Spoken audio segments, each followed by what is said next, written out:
sur mon lit à bouffer sa langue en buvant trop mon whisky. Quant à moi, peu dormi, vie débris, mais j'ai dû dormir dans la gouttière où j'ai eu un flash. Welcome in, everybody, to another edition of the Deutschbag Podcast. I am PJ Warner. I'm the Ryan. What's going on, man? It's been a while. Yeah, we've had a little leave of absence. It's been about a month. Not intentionally. We just, your wife's birthday, my wife's birthday. You left the country. Yeah. Fleeing Degenerate. the holidays. Yeah. Sometimes you got to take a little break, and let things cool down a little. Oh, man. I'm back. Dude, I wanted to mention this to you. Have you seen the new Johnny Walker commercials? No. Fully ripped off our theme song. And What? Not only are they playing our theme song, they're playing the exact excerpt that we play and stopping it at the same... You kidding me? Swear to God.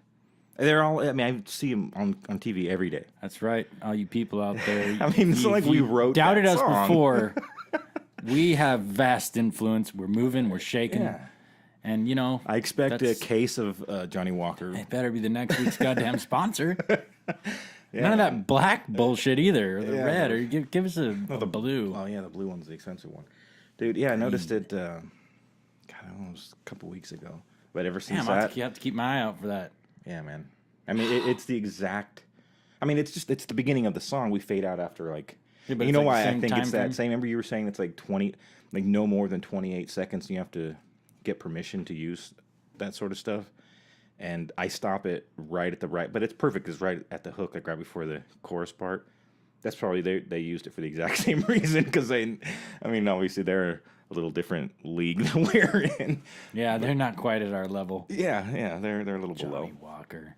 Anyway, dude, so you remember last time our last show was right before Halloween, because we were 2 or 3 days ago.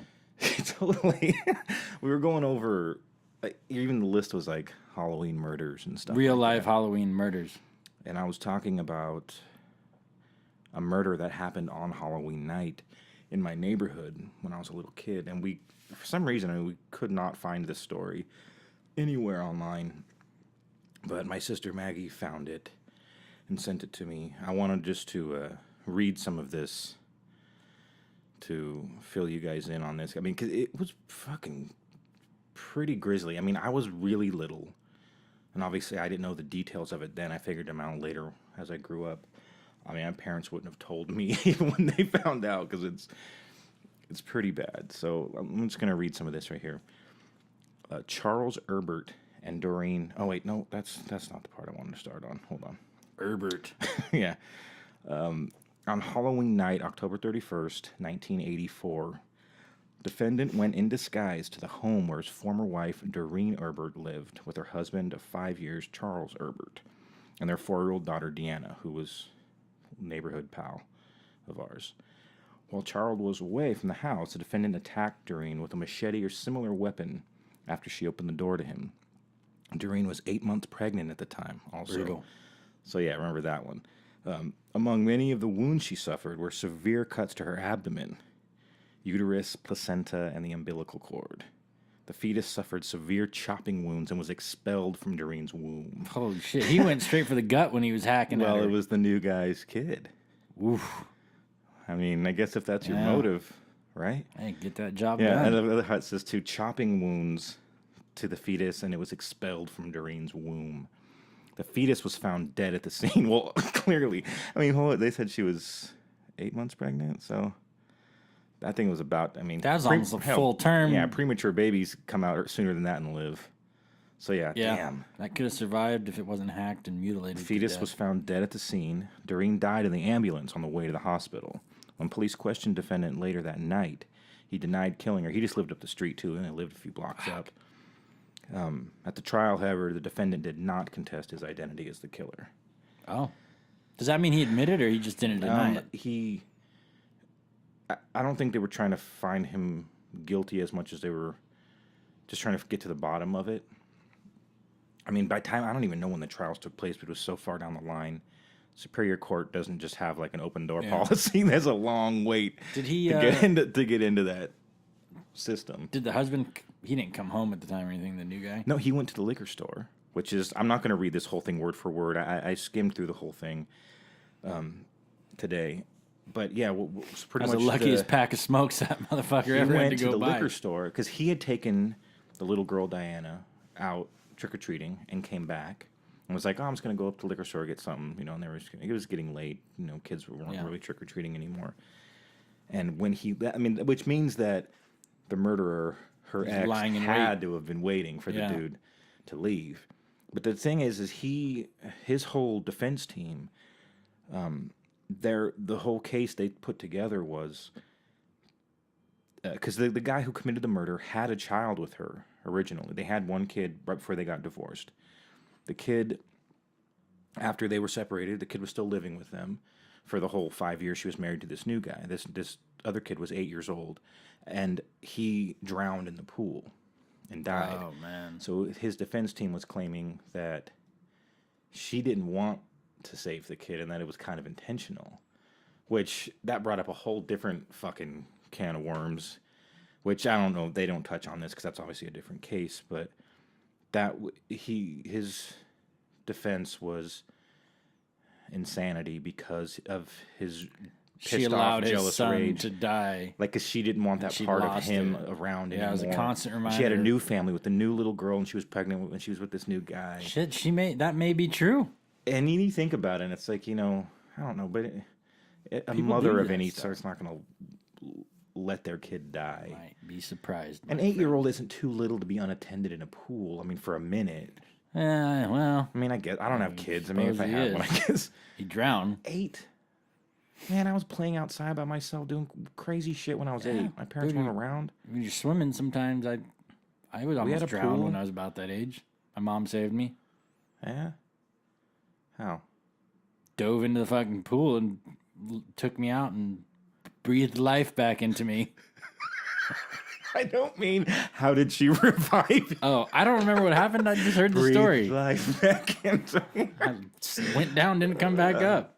Well, I don't think that, I can't picture anybody. I mean, obviously people do terrible things to children, but the fact that she even had this kid living with her means that she cared more about it. She didn't want it to be with the guy. You know, like, it doesn't say here that this dude fought to have that kid or anything, but that happened a couple years prior.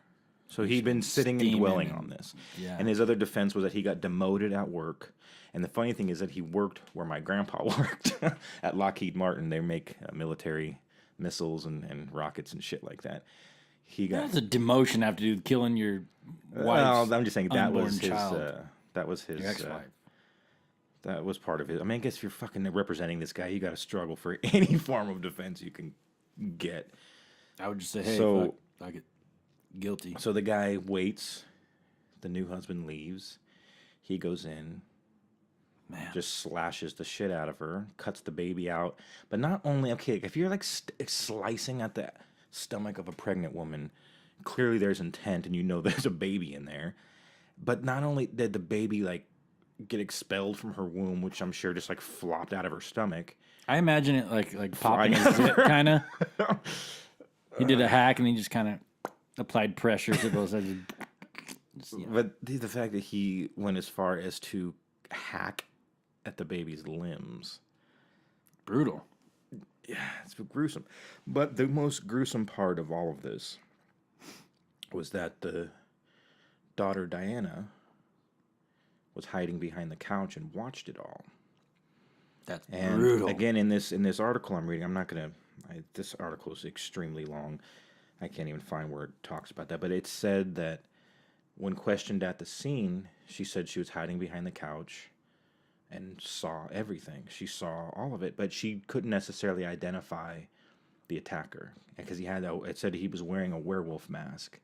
That my dad says, like, you know, until this day, that he walked past him. He walked past the guy and was like, oh, that's I remember, and my dad, or maybe my sister, one of them told me that my dad like remarked like, oh, that's a scary mask or something like that, and because we were trick-or-treating out. I mean, it was our neighborhood. They fucking lived 2 doors or 3 doors down from us. That's crazy being that close to murder and death and having no idea. But they got divorced in '79. That was the year I was born. So I didn't know who the guy was.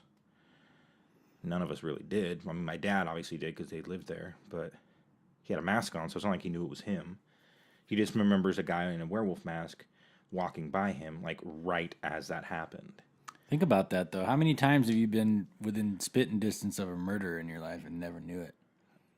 A lot, I'm sure. Being a city bus driver for... hell, I was... Yeah, you somebody got witnessed a murder. killed on my bus, so... Real close. I was very close to a murder and kid got stabbed to death 10 I never feet got behind that me. guy that did it, huh? I don't fucking know, man. I didn't follow up with that crap. But anyway, I just wanted to bring some closure to this story that I had brought up last week because we scoured the internet. That's a weird thing to me, how it was We couldn't find it. unavailable, But pretty much. my sister Maggie said, "Oh, I just Googled I think she said she Googled San Jose Halloween murder." And I'm like, dude, that's We did exactly that. what we did. Or I don't fucking know. But anyway, that's the little bit of closure. Do you feel at peace now with this story? I wonder where that girl is today, what her story is. It says in this story that when Dirty Diana. dude, I love that. It's my favorite Michael Jackson song. Best one. But no, it says in this when they actually got to the trial process was a couple years later. She couldn't when she was on the stand. She said like she couldn't remember anything. Like obviously you blocked it, and she was 4. Young to begin She with. was 4 years traumatic old experience. when it happened, or 5 years old. Sorry, she was 5. And God, I was 6. I was in kindergarten. Like I don't, and something like that happens to you at that age. Your mind is going to protect itself and start It's a putting survival up mechanism blocks. right there. Yeah. Yeah, fucking crazy, man. Well, Diana, if you're listening, If you're a fan hang in of the there, baby Deutschbags, doll. Stay strong. man, I don't know. Well, I guess I got her last name now, Herbert. Diana Herbert. I gotta try to find her on Facebook. If that's her name, she may. No, well, I know her name was, or Deanna. Sorry, not Diana. It was Deanna. Deanna. Deanna. Deanna. Well, let's put out a search, try to find this girl, and bring up Interview her, horrible. Dude, I would never want to talk to somebody. Like, I mean, especially if she doesn't have a good memory. she's probably fucking mental, dude. Yeah, she's probably on, hooked on a few Mental. prescription drugs, to say the least. Well, she's 35. Well, like you said, your dream of being a rich, drug addicted child adult. actor. Yeah. Well, she was all over TV. She I'd was say drug addicted. I said I wish I was a child actor so I could be an unemployed rich adult with a drug habit. Oh, okay. Habits are different than addictions. Like habits are willful, addictions are uncontrollable. That's exactly right. Oh Christ! All right, guys, we're gonna take a break right now. I need to go grab another beer, and we're gonna come back with our beer of the week.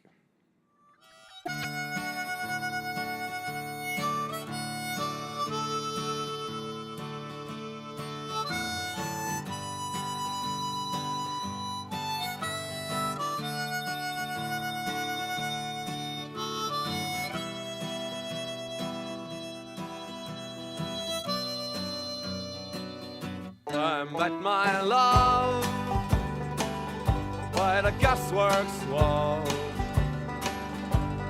Dreamed a dream by the old canal. I kissed my girl by the factory wall.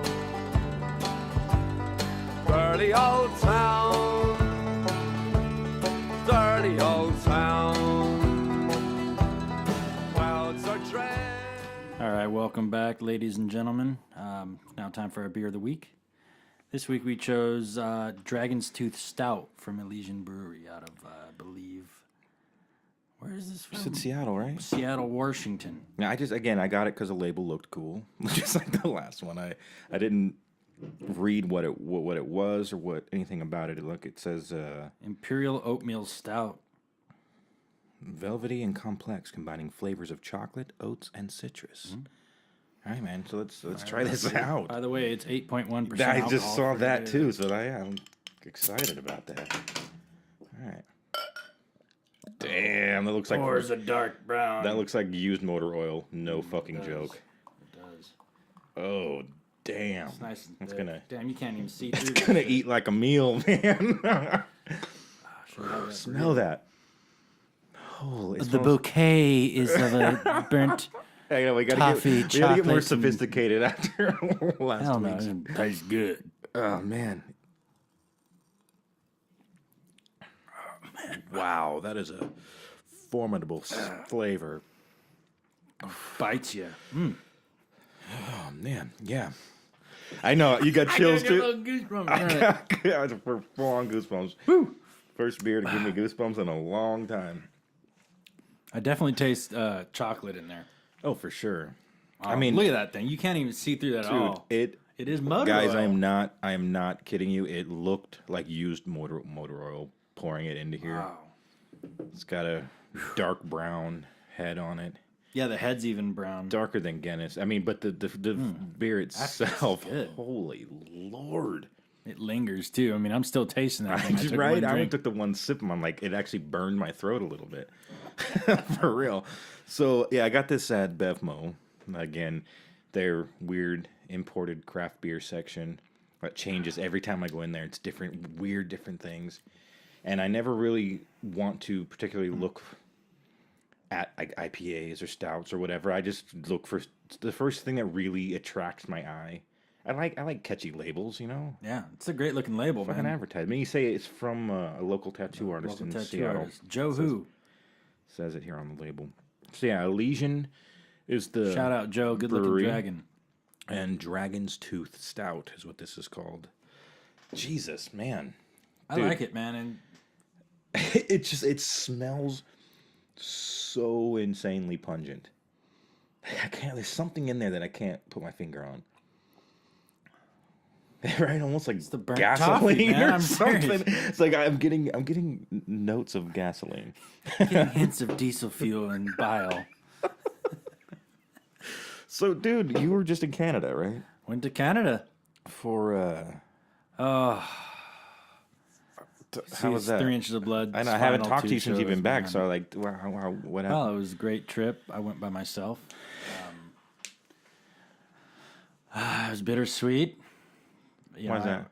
Well, I mean, it was great shows, but then, they played Saturday and Sunday, and then, Sunday night, towards the end, I was just realizing that that's probably the last time I'll ever get to witness that, Were they announcing that they're breaking up or something? Yeah, this was their final shows. They made, this is Oh, it. I didn't Yeah, know that it was the- actually, the like, a end. Yeah, thing. this is it. It was great. They played 2 sets each night. They had 2 full sets, and then they came out for an encore with their one of the they used to have the 2 singers before, a guy named Jamie Hooper, the guy who did the. I just remember like the big guy with the beard. That's Cam, but the other guy who has like the more metal voice, he blew out his vocal cords. And Is he one had of to them leave the like band. sounded like King Diamondy or like not King Diamondy, but like more like Rob Halford. But it was like you could tell it was like Falsetto. It was a struggled. It was like a gritty falsetto. It was great sounding voice, but It's Cam, yeah. you can't have a long career with a voice like that. Yeah, but they brought him out. They brought one of the original guitarists out for a couple songs. They brought out an old bass player, a drummer. They cycled through some old members. They played songs they never played live before. They played Balls of Ice and Ride Dark Horse Ride, 2 tracks off their debut album. I'm not as familiar with 3 Inches of Blood as you are. Best. I like everything I've heard, and everything I've heard has been from you. Favorite. I honestly don't know if I even have any of it. I'll tell you what, I've seen a lot of bands and a lot of shows, but this is the only band that every time I see them live, the hairs on the back of my neck stand up, man. I'm sure you have a band like that too. Well, because you get jaded, and going to concerts isn't like it was when you were a kid. Like, I can remember the first time I saw Metallica, and like in the Black Album tour, and like that, like when you're almost gonna cry because you don't know how to process the emotions you're feeling, like that. Now you just go to a show and like, fuck, I worked at a concert venue for fucking 8 years. Yeah. Like I've seen so many concerts that I was working, so it wasn't even when it was bands that I liked. I mean, fuck, everything from the Rolling Stones to, I mean, anything from like rap bands, just it's shit that I don't really care about to things I really care about. I mean, how Metallica played at the Wiltern, and That's crazy. I was in Mexico when that happened. We were on tour, so I was a small venue, really, man. really pissed. But anyway, so like going to a concert and getting that feeling I love it. is rare. It is. God, I don't remember the last time. And you can't explain it, man. And I really don't remember the last time that happened. Man, I saw grown men crying at the show. Wow. Fuck yeah, they have fans, bro. Well, no, I don't doubt it. They're a really cool band. I just don't know much. Best thing is too, I love Canadians, by the way, and you know, been to Canada. you're at a show, you get hit, people bump into you and plow into you and shit. It's no big deal. They all say sorry. No, a guy plows into me, barrels into me, and you know, he grabs me and he says, "Oh, sorry, eh? I'm hammered. I'm hammered." And I was like, "I'm hammered too, man. It's cool." You know, he pats me in the back and walks They're away. so polite. How awesome is that? That never happened in America. Yeah. God bless Canada. There's pits you get in. People help someone up, but that's about Yeah. it. They're not going to fucking talk to you. They're not going to hear their voice. That's more like a punk rock thing with the pits, and I feel like sometimes the metal pits they get a little more They're in unison. aggressive or something. Yeah, I'll never forget. I went to see one of the Summer Sanitarium tours in like '99, I think. You know, with Metallica and Korn and all those other shitty bands. Fuck, I checked out at that time period, man. It was pretty cool, but I when was only listening to European bands at that point. Metallica was on, I see these three dudes look like frat boys coming up to the pit, and they put in mouthpieces, mouth guards.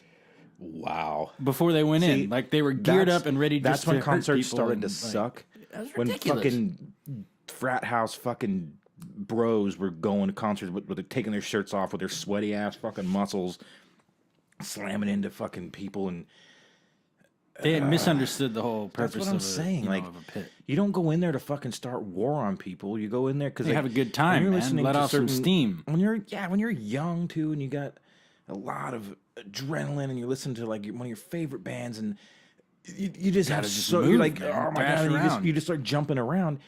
You don't fucking punch people. No. Or like how Slayer pits have become. Fuck, dude.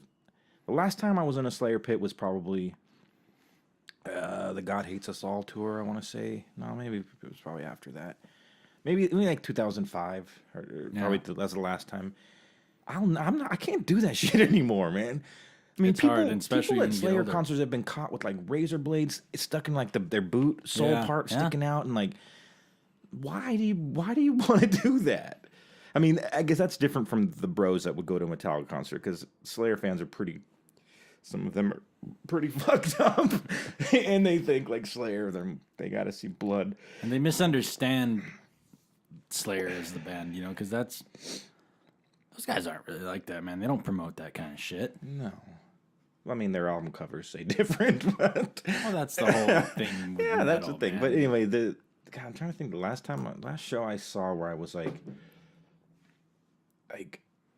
amazed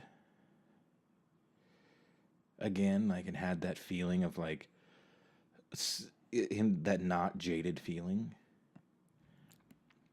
Honestly, I don't know. It's probably when Ed Guy and Hammerfall did a tour. Those are German bands that I like a lot. They don't ever come here ever. I remember, it's actually funny because that was the show I was handing out flyers for a singer, and Alex was at that show. No way. And he didn't get one of my flyers, but he ended up calling and for an audition for the band. You were that close, and And I was telling him where I was standing. He was standing. He was like, "Dude, I must have been right next to you." That's hilarious. Yeah, I know, crazy. And then he ended up being our singer for A few years, 6 yeah. years.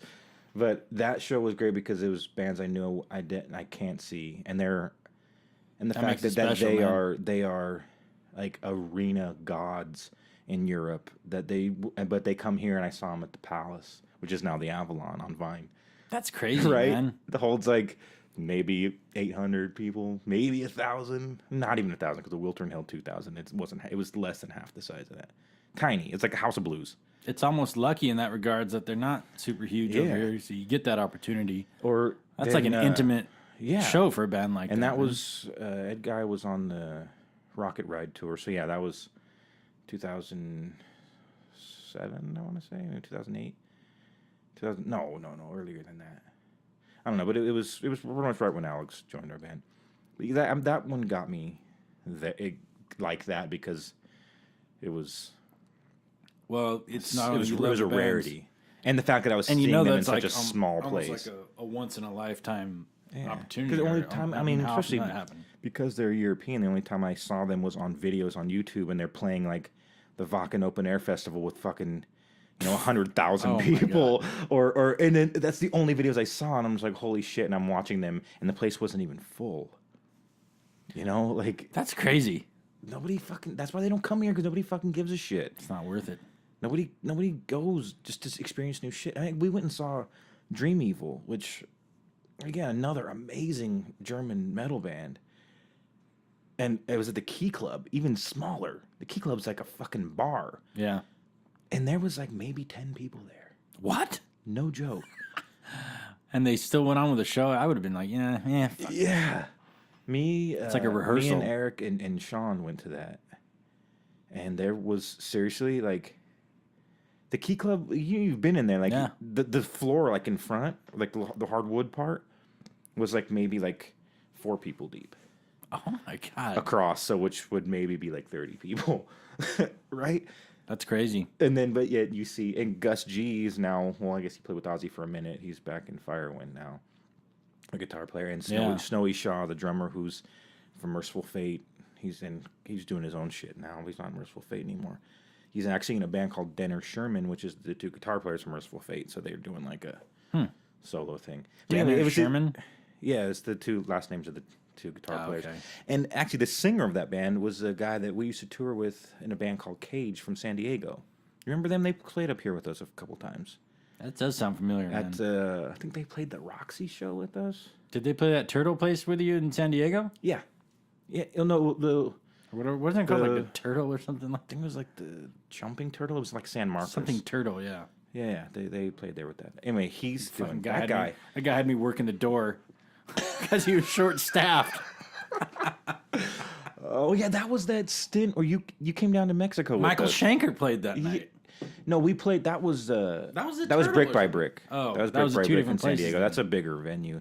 But yeah, we were opening up for Michael Schenker on that show. Anyway, concerts and being excited about them. Yeah, and hey, I love Canada.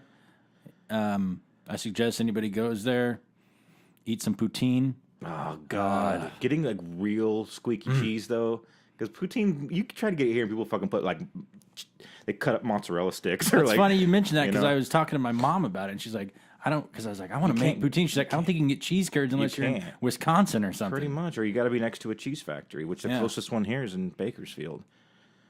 Get some a of that cheddar Bakersfield factory. cheese curd. But they don't baby. make it because they don't really get it off of cheddar, or do they get it off of cheddar? I don't know, but I love it. And that gravy. It's white though, It's white. so you don't. I mean, maybe cheddar. Cheddar, looks- I think there's white cheddar, and it may be white before it. Maybe. I don't know. I'm no cheese. I've never had. I've had poutine. poutine, but it's not been real because I got it at the Griffin, the one in Los Feliz, They have it there. right across from the Costco. Yeah, they have it there, and it's just the gravy and they try to make it look like how cheese curd looks like little like white turds, Yeah. but I feel like they cut up string cheese into like 3 pieces and put it Melt on it a it. little and It's, just- because it gets hard. That's the thing Yeah, too. it's not Cheese curd hard. doesn't No, get 'cause hard. It's moist. Well, it's has curd. It's high like fucking liquid content. It's like cottage cheese. It's that consistency. We you did know? have there's a bar, really cool bar. You should go there with us one time in Glendale. It's called the Moose Den. I don't know if it's a Canadian themed bar or what, but it kind of feels like it. And they have poutine there, and it's pretty damn good. And there was cheese curds on it. You can't import that shit. That's the thing about it is because it has There's to be gotta be somewhere to get it. It has to be fresh because it gets like it solidifies and almost turns into like. I watched it's so random, but I I had that watched shit a on thing every on it. corner in Vancouver, man. Oh, dude, I'm sure. I I watched a thing, fucked and they were way too saying much. like cheese curd when it sits out and it gets too much oxygen, it actually oxidizes and it almost turns into like a little salt brick, like the way it just like a powdery, okay. salty pile of shit. So Damn, that sounds appetizing. right, but no, even at fucking A&W, they have cheese curd. All it is mozzarella sticks cut up. It's not That's fucking cheese that's curd. travesty, man. I've That's never had it. blasphemy. I've been to the Midwest. I've been to Wisconsin and never had a chance to get. I know it's big there because at like Packers games, Yeah, they have the cheese curds as one of like the big snack items. I've never been to any of those states. I went to Wisconsin one time. but Pleasure has always been business, so I Yeah, I never was really there had a for- chance to for explore. training for work, and I didn't have any cheese curds. It's like you gotta have a chance to get out and explore. Cheese curds. All right, yeah. cheese curds. Cheese curds in Canada. Oh, I'm a hockey fan now too, man. It's been about 6 Come hours. on. I'm dead serious, dude. And here's another thing about Canada that makes me happy but angry at the same time. I'm 1,200 miles away from home. I wandered into a bar, never been to, had no idea anybody there. And I feel more comfortable than going to a bar that's 10 minutes from my house in Los Angeles. I understand that they are a very welcoming people. Yeah. Not Americans are fucking retarded. They're just rude to you, man, in They're America. very, very rude. Most foreigners that I know all say that. Americans are fucked up. So anytime I travel abroad, I say I'm Canadian. I don't want people I'm to know. about to, man. I think I kind of feel Canadian now. Well, at least you've been there. Shit. I haven't even... So now you've been to every country on our continent. You know? I mean, And I never had a reason to go to Canada. Actually, the one time we were going to go to Canada was when I was visiting my sister Christy in Seattle, and we were going to cross up that way, but there's issues with some legal issues I'm not going to get into, but they're very I guess selective on who they allow in. if you've across the had borders. a DUI in the past I believe it's a decade. 10 year, yeah, a decade, you can't. Which it wasn't me, but I'm gonna. That eliminates. I'll leave the about, like- person nameless for their own. That eliminates dignity. about 70% of Right? at least How people weird I is know. that? You can't go to Canada if you've had a DUI in the past 10 years. I understand the logic behind the criminal. that's just They need to dumb. just take the DUI off that list. Because Leave it to like real people crimes. who. Yeah, I'm saying because the person Not that I condone drunk, driving under the influence, but Well, the person that had the DUI that was now a year old almost, not the person, the DUI, that's how we do it here. We start them out young, baby. has no criminal history whatsoever. The most innocent, non-drug using individual. So I mean, it's just fucking. You can't, be defined by I guess a record. it's just messed up. All So right, yeah, 3 Inches of Blood. Rest in peace, my friends. I love you guys, and I'm gonna have to download some. I'm other holding stuff. out some hope that you get, something, maybe down the road. I mean, come on, man. Why do you got to call it quits? Some people just need to stop. They had a good run, man. They started in 1999 to 2015. Wow, really? I Yeah, didn't realize they were around that long. around that long. I mean, I've heard the name 3 Inches of Blood a lot. I just never. I mean, it always comes up in. They never quite random got. circles. They never quite They never got reached to that level of stardom. Yeah, they had. And Vance and Vanquish was where they kind of made it. They had a song on one of those Tony Hawk Pro Skater games. That'll Deadly do it. Sinners. That's the one everyone's ever getting heard a of. song on a video game. They had that, and then that's my least favorite. That's like the album. new fucking thing. God, look what happened to Dragon Force. They got on Guitar Hero. Same type Right? of thing. I mean, they were nobody knew of them, and then that happened, and now they're fucking. I mean, God, that was. They went on pretty big tours long time for ago, a but- minute there, opening for pretty big bands. They headlined some European tours, like in 2007 around there, and then it's just hard to maintain that, man. Yeah. Well, this day and age, It's really working tough. musicians, it's impossible. Mm-hmm. I mean, even ones that people know and that are known, they have day jobs, Unless Yeah, you're, that's the only shitty thing with the music industry now, which is, I mean, I never made barely any money in my musical career, and the whole reason is nobody buys records anymore, and the only way to do it is to. The only way musicians make money is by selling tickets now. That's why ticket prices have gone up. I mean, fuck, I remember when I was a kid and going to see, going to a Metallica concert, and it was like $10. You know what I mean? Now it's like $60 for a cheap ticket. Because they sold 2 million copies of their $15 album, That's what I'm saying. Yeah, their And album. they got a few bucks a pop each off that. Yeah, so they became millionaires off that. You don't do that now. And now the only people who can play venues that are arenas or stadiums and sell tickets at those crazy prices are those bands because everybody knows them. Established, yeah. Right now, coming up, I mean, that's why we only did Mexico, because they played us on the radio, and that was where we would get bigger shows. And the only way we could survive, we couldn't even do a tour in the United States, because playing at a bar where you're going to make $100, If you're that's lucky. not enough to feed everybody and get to the next town. Like, Yeah, 'cause without the- a record label, in which there's no record labels, you have to have some financial backing. And in Mexico, it worked for us because the radio stations pay for everything. That's the cool thing about Mexico. The radio stations paid for the hotels. They paid for all of our booze. Cases of beer they brought us. Cases and cases of beer in the hotel room, and it, so any money that we made was, I actually got to come home with money. I actually got to make money. So Mexico was Kind of reminds me of how like being a stand-up comedian is. You really got to grind and grind and grind to make a living at it, though. And the Gotta only way you're going to constantly be on do the it is road, by man. selling tickets, and that's why nowadays small bands play. It's almost impossible to make it without having another form of income. Yeah. You have to. Damn shame. All right, well, we're going to take another break. Let's come back in with our song of the week. What do you think about that? That sounds great. All right, so we're going to... Actually, we'll play it for you right now, and then we'll discuss it when we get back. We're Running with the Shadows of the Night by Pat Benatar.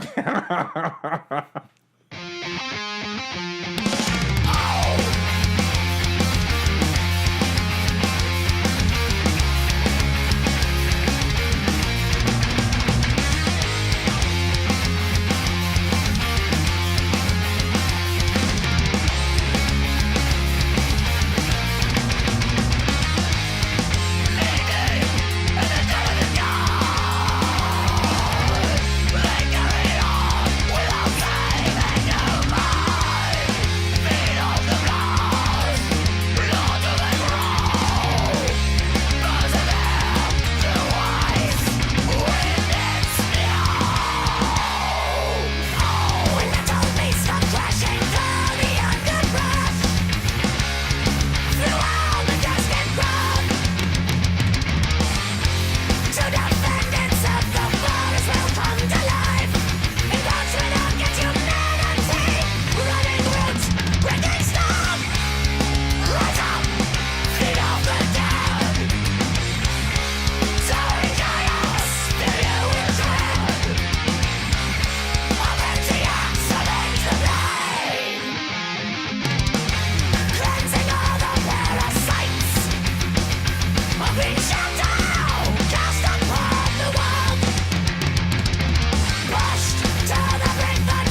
that song.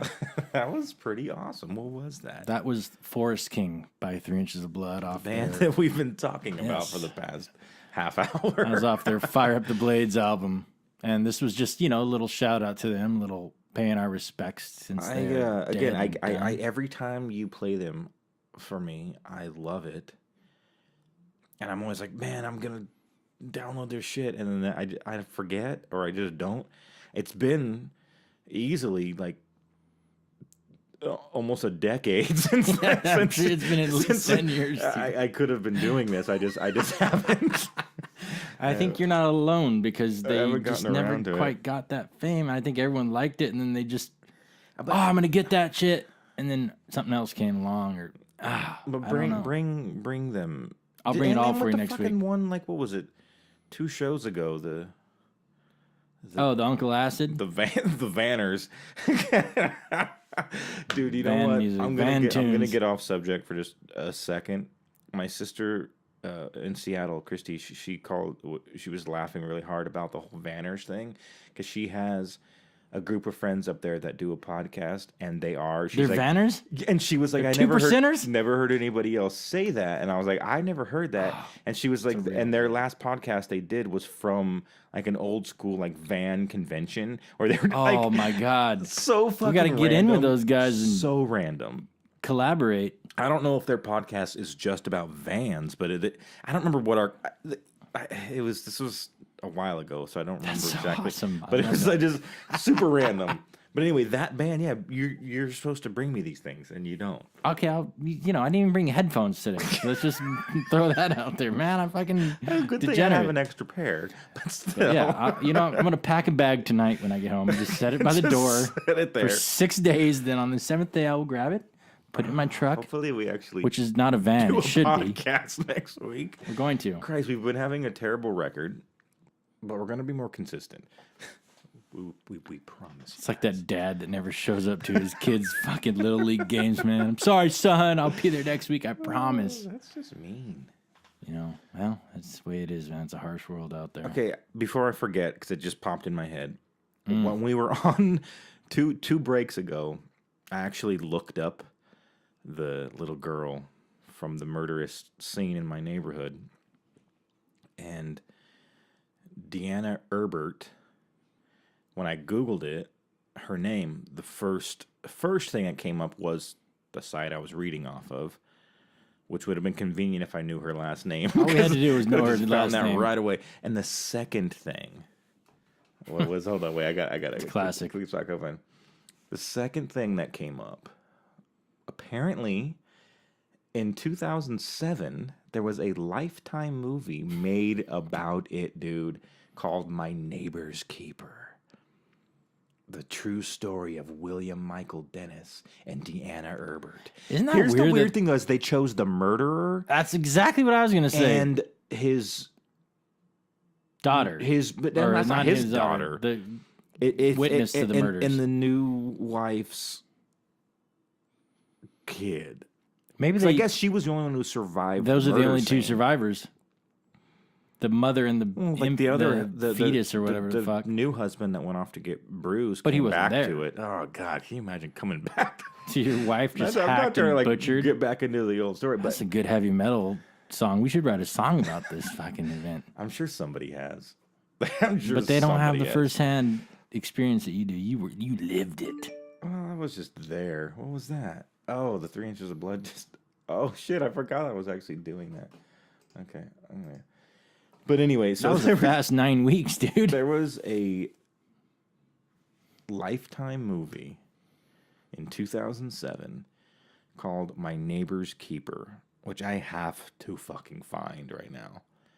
I mean, not right now, but I have to find it. I need to watch that to see, like, because obviously they're going to show the background story of how the lady was married to him, but like, what the fuck? It's all going to be embellished, like writing. Because really, what do they got other than the murder scene? There's nothing to fucking write about.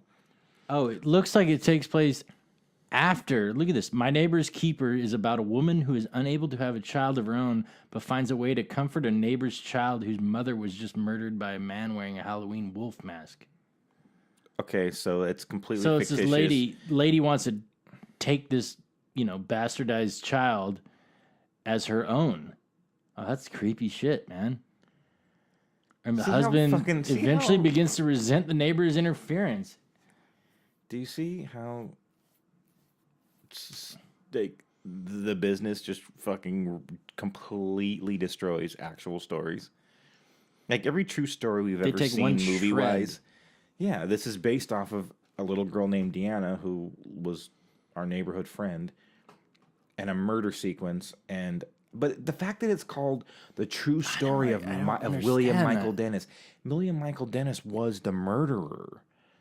Why would they have to, unless they're like siding with him, like, yeah, he was super crazy because his ex-wife killed their kid, which she didn't. He just drowned it. And even if she did, you don't butcher an unborn child. I don't know. I'm very, very curious as to how this plays out.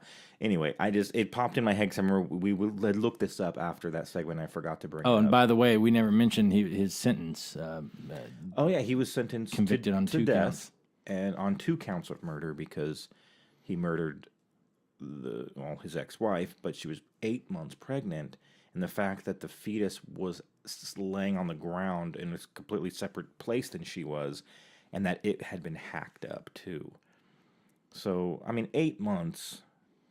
Premature babies are born 7 months or even earlier. That could have been a human being. Oh, completely. God, you're 1 month early is not, for some extreme premature situations, that's not uncommon. Right. And that's 8 months totally could have lived. But, so yeah, he got 2 charges of murder.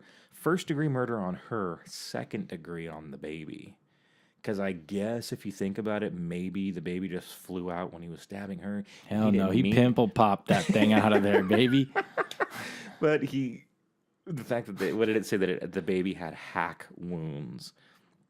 So those wounds could have been a result of the slashes towards her abdomen. That's what I'm saying. So that's why they gave him 1 charge of 1st degree and 1 charge of 2nd degree. I see how they argued the 2nd. You kind of think that guy probably had a hell of a and the prosecution decided instead of trying to argue for 1st degree with a much higher chance of losing that, they throw it down to 2nd, and nobody's gonna.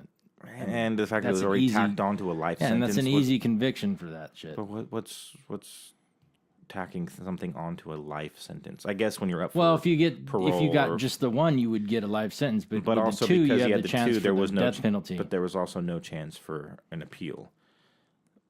That's what it said with it. So maybe that just made it like a final fucking nail in the coffin. Yeah. All right, guys. So I think we're going to wrap this up. If you guys want to find us on Facebook, check out the Deutschbag Podcast, or you can just look up D-Bag Podcast. It's a little simpler that way. Easier. And we're D-Bag Podcast at hotmail.com and D-Bag Podcast on Instagram. Yep. And 3 inches of blood. Travis is all about 3 inches of blood right now. Always. Well, you know what? Maybe we'll leave the show off with a little bit more 3 inches of blood. Might give him that little teaser. All right, guys. Go buy some of their music, though. You will not be sorry. No, they're a good band. All right, guys. We'll check you out next time.